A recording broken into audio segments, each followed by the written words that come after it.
안녕하세요. 상식의 시대. 오늘은 그 경제금융주에서 국민성장소득에 대해서 이야기 나누겠습니다. 첫 번째, 국민소득에 관련된 이야기입니다. 우리 보통 GNP, GDP 이렇게 얘기를 하는데 그 GNP가 있습니다. 이거는 국가 안에서의 소득이 아니고 국민에 대한 총생산입니다. 그 GNP는 국민 총생산. 이거는 뭐의 약자다? Gross, 수익, National, 민족의 Product, 생산. 그러니까 사람들, 일정 기간 동안에 한 나라의 국민에 의해 생산된 모든 최종 생산물의 시장 가치를 우리는 GNP라고 한다. 한 나라의 거주자가 일정 기간 동안 생산한 모든 최종 생산물과 용역의 시장 가치로 인력과 자본의 이동이 활발한 세계화 시대에 적합하지 않으며 한 나라의 경기 흐름과 경제 상황은 국내 총생산이 더 정확한 반영이다.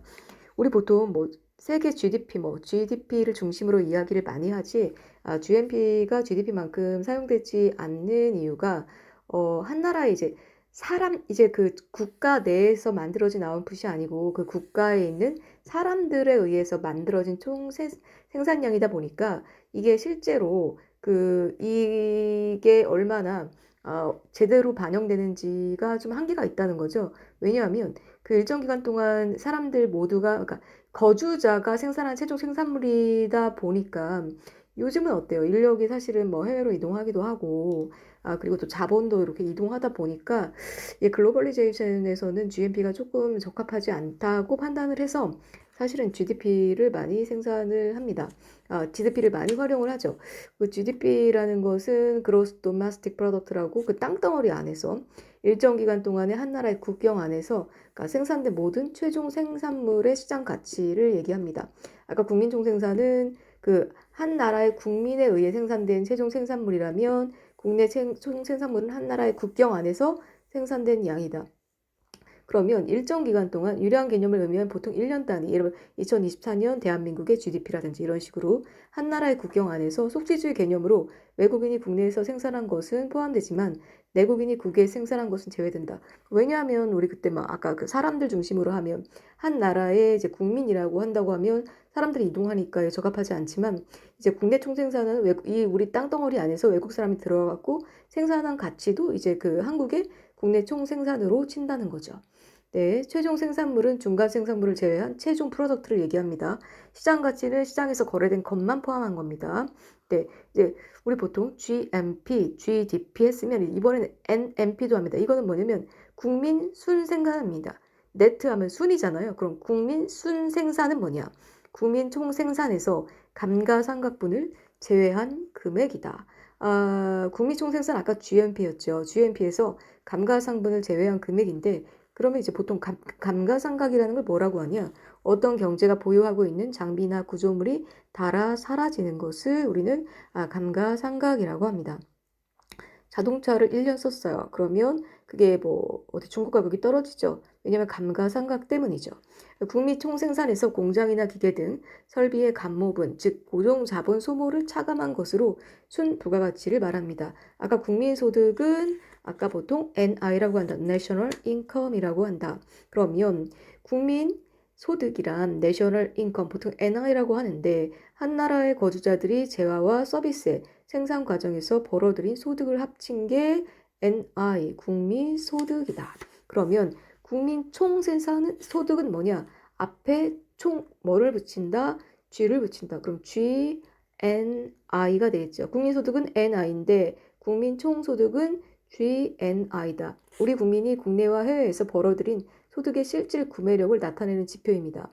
생산 지표인 실질 국내 총생산을 우린 GDP라고 했는데 교역 조건 변동에 따른 무역 손익을 반영한 국민소득 통계입니다. 즉 GNI는 GDP에서 우리나라의 국민들이 외국에서 벌어들이는 소득을 더하고 비거주자인 외국인이 우리나라에서 벌어들이는 소득을 빼는 거예요.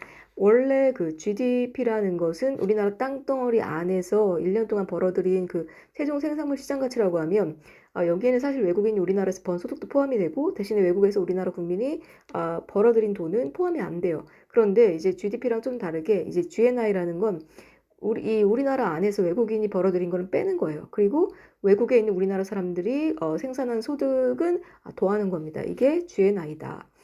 생산 지표인 실질 국내 총생산 GDP의 교역 집권 변동에 따라 무역 손익을 반영한 국민소득 통계입니다. 즉 GNI는 GDP에서 우리나라 국민들이 외국에서 벌어들인 소득 더하고 비거주자인 외국인 소득은 뺀 금액입니다. 보통 우리 1인당 명목 국민 총소득이라고 합니다. 명목은 실질 소득이죠. 그러면 명목, 그러니까 실질 국민 총소득을 총 인구로 나누면 1인당 실질 국민 총소득이 됩니다.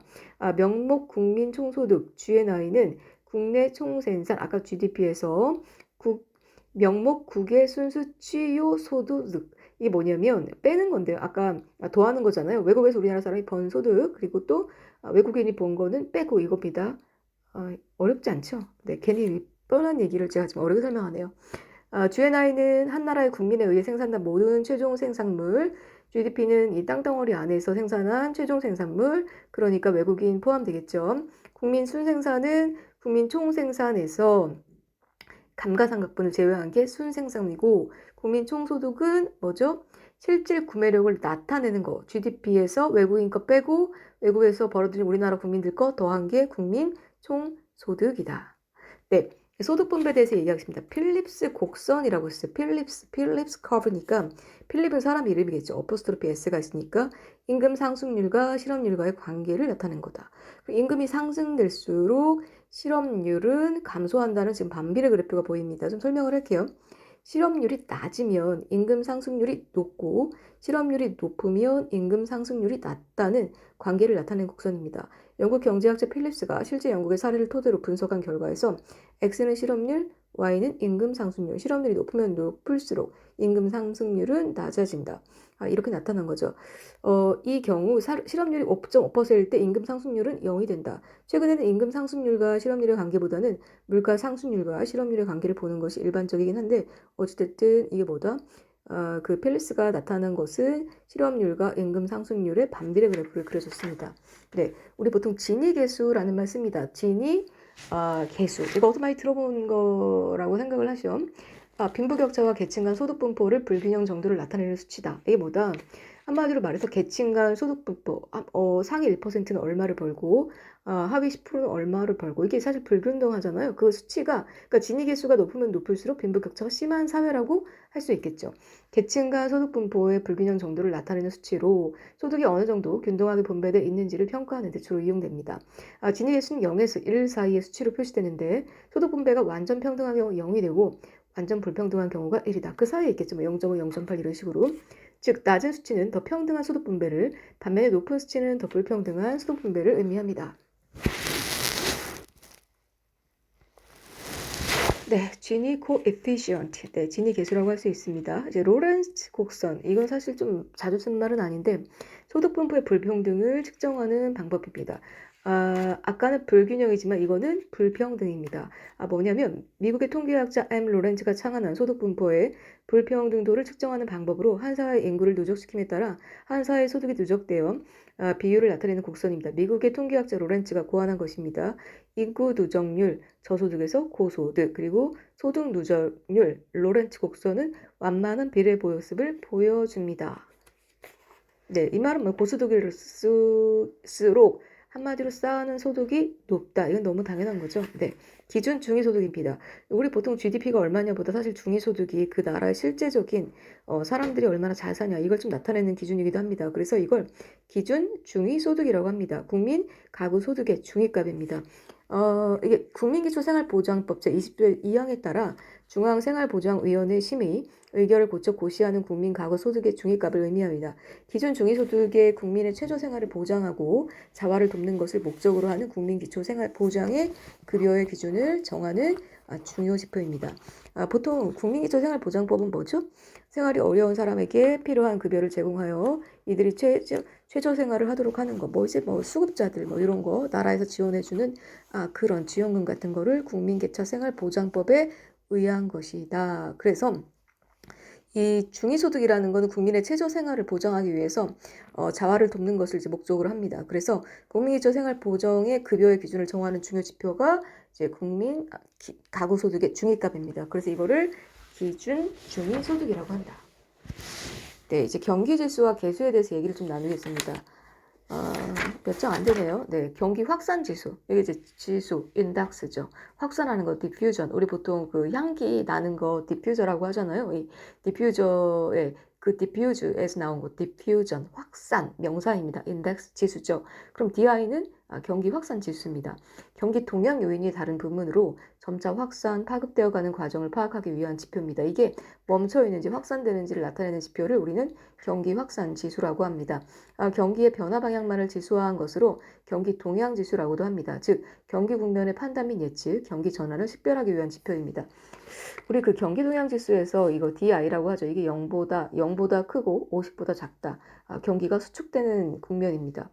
DI가 이제 50이다. 그럼 경기가 전환되는 지점이고, 예를 들면 DI가 50보다 크고 100보다 작으면 경기가 이제 확장되는 국면이라고 할 수 있겠습니다. 50을 중심으로 해서 50보다 작으면 수축이고요. 50과 동일하면 지금 전환되고 있구나. 똔똔이니까. 근데 이제는 50 이상이면 이제 확장되는 국면이다라고 아시면 좋을 것 같습니다. 그 다음에 기업 경기 실사 지수라는 게 있어요. 보통 이게 뭐냐면 Business Survey Index, BSI라고 하는데요. 조금 볼게요. 이거 사실 이거를 영어로 그냥 해석하면 비즈니스 조사 뭐 인덱스라고 할 수 있는데 뭐 지수라고 할 수 있는데 이게 어떤 내용이냐면 기업을 통해 전반적인 경기 동향을 파악하고자 하는 단기 경기 예측 수단입니다. 그러니까 기업들을 서베이 조사해갖고 인덱스를 찾는 걸 우리 보통 비즈니스 서베이 인덱스 한국말로 하면 기업 경기 실사 지수라고 합니다. 단기 경기 예측이에요. 그러니까 기업의 지금 경기 동향이 어떤지 확장인지 아니면은 뭐 수축인지 전환인지 이걸 보고 전반적인 경기 동향을 단기적으로 보는 수단이 기업 경기 실사 지수다. 비즈니스 서베이 인덱스 BSI라고 합니다. 기업의 활동 및 경기 동향 등에 대한 기업가의 판단, 전망 및 이에 대비한 계획을 설문지를 통해 조사 분석함으로써 경기 동향을 파악하는 방법입니다. 한국은행, 산업은행, 한국무역협회, 전국경제인연합회 등에서 분기 또는 월마다 작성을 합니다. BSI 전체 응답 업체 수가 분모가 되고요. 긍정적 응답 업체 수 빼기 부정적 응답 업체 수 곱하기 100 한 다음에 다시 100을 더하는 게 이제 BSI 지수를 구하는 방법입니다. 그다음에 소비자 물가 지수는 이제 아까는 기업 경기 실사 지수는 비즈니스 서베이를 했다면 소비자 물가 지수는 당연히 가정에서 소비하기 위해 구입하는 재화와 용역의 평균 가격을 측정한 지수라고 할 수 있겠습니다. 우리가 보통 뭐 미용실에서 용역을 받죠. 그리고 물건도 사죠. 재화를 사죠. 그렇게 소비하기 위해서 구입하는 그 평균 가격을 측정하는 겁니다. 가게에서 일상생활을 영위하기 위해 구입하는 상품 가격과 서비스 요금의 변동을 종합적으로 측정하기 위해 작성하는 지수입니다. 소비자 물가지수의 변동률로 인플레이션을 측정할 수 있다. 예를 들면 재화의 가격이 올랐다. 용역의 가격이 올랐다. 인플레이션이다. 이걸 알 수 있잖아요. 이게 소비자 물가지수를 통해 알 수 있다. 빅맥 지수입니다. 이게 뭘까요? 맥도날드에서 만드는 햄버거잖아요. 이게 과연 얼마나 많이 사람들이 구매하고 있나? 뭐 이것도 사실 그 경기를 알아볼 수 있는 지수라고 할 수 있습니다. 맥도날드의 빅맥 햄버거 값을 비교해 각국의 통화 가치와 통화의 실질 구매력을 평가하는 지수를 이제 빅맥 지수라고 합니다. 어느 나라에선 이만큼 돈을 줘야 되고 어느 나라에선 이만큼 줘야 되고 똑같은 빅맥인데 맥도날드는 사실은 이제 다국적 기업이기 때문에 다르다는 거죠. 이걸 통해서 우리는 국가의 그 세계 각국의 통화 가치와 통화 실질 구매를 평가할 수 있죠. 자세히 보면 영국의 에코노미스트지는 전 세계적으로 팔리고 있는 맥도날드 햄버거인 빅맥 지수를 분기별로 발표하는데 이것은 환율은 두 나라에서 동일한 상품과 서비스의 가격이 비슷해질 때까지 움직인다는 구매력 평가서를 근거로 적정 환율을 산출하는 데 활용됩니다.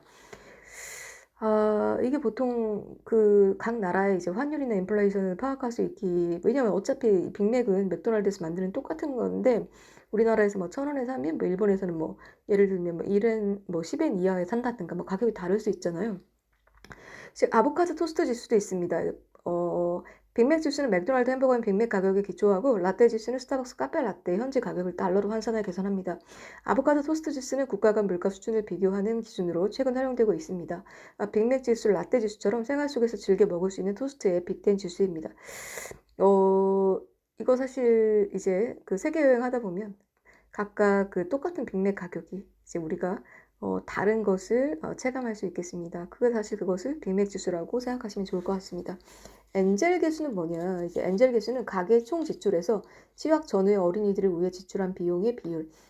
이제 한 보통 8살 전후에 뭐 7살, 뭐 6살, 8살, 9살, 요렇게 학교 8살 요쯤 되는 애들이 그 학생들을 위해서 그 어린이들을 위해서 가계가 지출한 비용을 엔젤 개수라고 하는데 엔젤 개수가 높은 게 좋은지 낮은 게 좋은지 아니면은 뭐 애가 있는 집이랑 없는 집이랑 하나 있는 집이랑 둘 있는 집이랑 뭐 다르겠죠. 엔젤은 보통 미국 등에서 유아부터 초등교육까지 어린이를 지칭하는 용어로 가계 총 지출에서 이들을 위해 지출한 교육비, 장난감, 옷감, 용돈 등이 모두 엔젤 개수에 포함된다. 엔젤 개수가 높아진다는 것은 그만큼 그 나라가 선진화되어 있다는 것을 의미한다. 어린이나 그 어린이들한테 쓰는 비용, 투자하는 비용이 많다는 건 그만큼 생활이 여유가 있다는 거죠. 그리고 이제 어린이를 뭐라고 할까, 존중하지 않고, 뭐 예를 들면 심부름하는 사람으로 여긴다든가, 아니면 학교도 안 보낸다든가, 이러면 사실 뭐 후진국이겠죠. 엔젤 개수가 낮을 수밖에 없다. 근데 사실 이거는 돈이 아무리 많아도 안 쓰는 사람이 있고, 비록 저소득층 가정일수록 교육비나 옷값 등의 비용이 전체 소득에서 차지하는 비율은 높지만 소득이 높아질수록 어린이들의 과외비나 옷값 등으로 지출하는 비용의 비율도 상대적으로 높아지죠. 따라서 엔젤 개수가 높은 나라일수록 어린이들을 수요층으로 하는 신종산업이 발달하게 됩니다. 엔젤 개수는 총 지출액을 분모로 하고 교육비를 우위로 놓고 곱하기 100을 합니다. 엔젤 개수가 높은 나라에 어린이 사업을 하면 잘 팔리겠죠. 우리나라 같은 경우에. 그래서 어린이를 대상으로 한 뮤지컬이나 연극이나 아니면 도서나 이쪽 시장이 솔직히 말하면 망하지 않고 아주 잘 팔리고 있습니다. 그런 면에서도 우리나라 선진국이라고도 할 수도 있겠네요. 네, 이번엔 사실 우리 엔겔 지수라고도 하고요. 엔겔 개수라고도 합니다. 이게 뭐냐. 엔겔 코에피시언트, 보통 엔겔이라는 사람이 만들었겠죠. 이게 뭔가 좀 모르겠습니다. 총 가계 지출액 중에서 식료품비가 차지하는 비율입니다. 한마디로 우리가 100만 원 버는데 이 중에서 먹는 쪽에 이제 90%를 쓴다. 그러면 이 90% 엔겔 지수가 굉장히 높다고 할 수 있죠. 즉 먹고 사는 거에 쓰는 비용이 얼마나 많이 차지하냐. 이것이 이제 사실은 그 여윳돈이 얼마나 있냐를 볼 수도 있는 거죠. 왜냐면 먹고 사는 것이라는 거는 사실 뭐 크게 우리가 뭐 줄이기는 쉽지가 않잖아요. 저소득 가계일수록 가계 지출 중 식료품비가 차지하는 비율이 높고 고소득일수록 식료품비가 차지하는 비율이 낮은 것을 엔겔의 법칙이라고 한다. 1,000만 원 버는 똑같이 100만 원을 먹고 사는데 쓴다고 해도 1,000만 원 버는 사람이 엔겔 지수는 낮을 수밖에 없죠. 10%밖에 안 되니까. 그런데 100만 원 버는 사람이 100만 원 다 엔겔 냈으면 엔겔 개수는 100%가 되는 거니까 당연히 높을 수밖에 없죠. 식료품은 필수품이기 때문에 소득 수준과 관계없이 반드시 일정한 비율을 소비해야 하며 동시에 어느 수준 이상은 소비할 필요가 없는 제어입니다. 따라서 하루에 10끼, 100끼 먹지 않죠. 부자라고 해서. 따라서 엔겔 개수는 소득 수준이 높아짐에 따라 점차 감소하는 경향이 있습니다. 뭐 구하는 법칙까지는 좀 이게 그냥 쉽습니다. 총생계비가 분모고요. 먹는 데 쓰는 부분이 분자입니다. 식료품비. 그러니까 식료품비를 총 가계 지출액으로 나누고 곱하기 100을 하면 되겠죠. 1857년 독일 통계학자 엔겔의 조사에서 조사자 이름을 차용합니다. 아까 얘기했죠. 이제 경제 순환에 대해서 좀 얘기하겠습니다. 우리 보통 재정정책이라는 말 할 거예요. 뭐 재원조성이라는 얘기도 하고요. 조세와 국공채 수입을 통해 들어오는 재정수입. 일단 세금으로 걷고요. 또 국공채 수입을 통해서 들어오는 재정수입이라는 게 있죠. 이 정부가 추진하고자 하는 정책 목표의 실현을 위해 투입하는 정부의 행위를 우리는 재정정책이라고 한다. 정부가 정책 목표를 위해서 재정을 투입한 행위를 우리는 재정정책이라고 하는데 이거는 국공채 수입을 통해서 갖고 오기도 하고요. 세금으로 땡기기도 합니다. 이게 재정정책인데 결국 자기네들 정책 실현을 위해서 돈을 쓰는 행위라고 할 수 있죠. 정부가 공공서비스의 생산 및 각종 정책의 수립, 집행 등 공공 목적을 달성하기 위해 필요한 재원을 조달하고 이를 관리, 운영하는 정부의 재반 재정 활동을 말합니다. 자원의 최적 배분의 경제 안정화, 소득의 재분배 기능을 수행하기도 합니다. 사실 재정 정책을 얼마나 잘하냐 매우 중요하기 때문에 그래서 우리가 선거를 잘 해야 됩니다. 긴축 재정 정책이 있죠. 호황기에는 재정 지출을 억제하고 조세 수입을 높여 총 수요를 억제함으로써 경제 안정을 도모합니다. 세금 많이 거두려고 하죠. 확장 재정 정책은 반대로 어때요? 불황에는 조세 수입을 낮추고 나라가 돈을 많이 쓰죠. 국채 발행 등을 통하여 재정 지출을 확대하여 총 수요 증대를 꾀함으로써 경기 회복을 도모하기도 합니다. 네, 이제 우리 환율 정책을 좀 배울게요. 아까 재정 정책은 나라에서 돈 걷어가고 쓰는 거고요. 환율 정책은 외환 정책 중 하나로 정부가 외환 시장에 개입함으로써 특정 목표를 달성하려는 정책을 우리 환율 정책이라고 합니다. 일본 같은 경우에는 뭐 이제 사실 환율 가치에 대해서 굉장히 민감하게 정책을 벌이고 있죠. 요즘 들어서 직접적 수단으로는 외환 시장에 개입하여 시장 환율을 균형 환율로 접근시키고 그렇게 하려고 노력하는 거죠. 외환 시장에서 환율의 안정화에 실패할 우려가 있는 경우에는 외환 당국이 자본의 유출입을 직접적으로 통제함으로써 환율 안정화를 도모하기도 합니다. 직접 통제 방법에는 가변 예치 의무제도, 한계 지준제도, 토빈세 등이 있습니다. 사실 환율 정책 우리나라도 굉장히 깐깐하게 합니다. 그러니까 외국에 돈을 보낼 때 세무서에 뭐 은행에서 내가 돈 보냈다, 세무서가 맘만 먹으면 그거 알 수 있고요. 그리고 그 은행에서도 돈 붙이거나 돈을 받을 때 굉장히 까다롭게 여러 자료를 요구를 합니다. 그게 사실 우리나라의 환율 정책과 관련이 있다는 거죠. 가변 예치 의무제도란 뭐냐? 국내 거주자가 해외로부터 반입하는 투기 자금의 일부를 무이자 또는 낮은 이자로 특정 은행 및 금융기관에 의무적으로 예치하게 하여 외국 자금의 대량 유입을 막기 위한 제도입니다.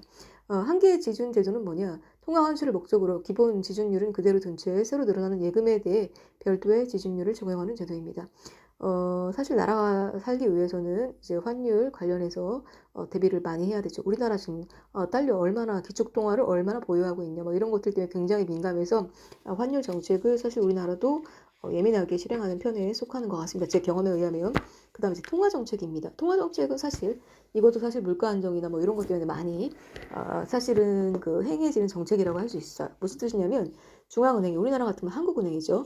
통화량 및 금리를 조절함으로써 고용, 물가 안정, 국제수지 개선 등의 목표를 달성하기 위한 정책입니다. 조금 디테일하게 보면 중앙은행이 재할인 정책, 지급준비 정책, 공개시장 정책 등의 수단을 통해 정책 목표를 이루려고 하는 것을 의미합니다. 경기 침체 시제에는 중앙은행이 통화량을 늘리겠죠. 당연히 이자율을 인하해서 확장 통화 정책을 핍니다. 그리고 투자 지출과 소비 지출이 증가하여 총 수요가 확대되면서 경기를 회복하게 이제 정책을 피는 거죠. 경기가 이제 과열될 경우는 중앙은행이 돈을 어때요? 흡수하겠죠. 다 이제 다시 끌어들이겠죠. 시중에 돈을 환수하여 통화량을 줄이거나 이자율을 인상하면 사람들이 어때요? 당연히 통화가 줄어들 수밖에 없죠. 긴축 통화 정책을 피며 투자와 소비가 감소하면서 총 수요가 줄어드는 경기를 만듭니다. 그러면 우리 뭐 재할인 정책이 뭔지 좀 볼까요? 중앙은행이 금융기관에 빌려주는 자금의 양이나 금리를 이제 사실은 초월하여 시중 통화량을 조절하는 금융정책이라고 할 수 있겠습니다. 조절해갖고 이제 시장에 있는 통화량을 조절하는 정책을 재할인 정책이라고 한다. 지급준비 정책은 뭐냐? 한국은행이 시중에 자금이 너무 많이 풀렸다고 판단할 경우에는 금융기관이 보유하고 있어야 하는 현금의 지급준비율을 높여서 시중의 통화량을 사실 줄이는 거겠죠. 그 다음에 공개시장 정책은 뭐냐? 중앙은행이 국채 및 기타 유가증권 매매를 통해 금융기관과 민간의 유동성을 변동시켜서 시장금리에 영향을 주는 정책. 사실 우리 한국은행 관련해갖고 뉴스 많이 나오잖아요. 그거 좀 약간 우리가 관심 가지고 볼 필요가 있겠습니다. 사실 오늘 한 게 뭐 쉬운 내용은 아닌데 한 번쯤은 다 이제 들어보셨을 것 같은 겁니다. 이제 뭐 GNP나 GDP, 뭐 그다음에 필리스 곡선이라든지 엔겔 지수 이거 다 보셨던 거니까 또 엔젤 지수 이런 거 아신다고 생각을 하겠습니다. 오늘 여기까지 하겠습니다. 고맙습니다.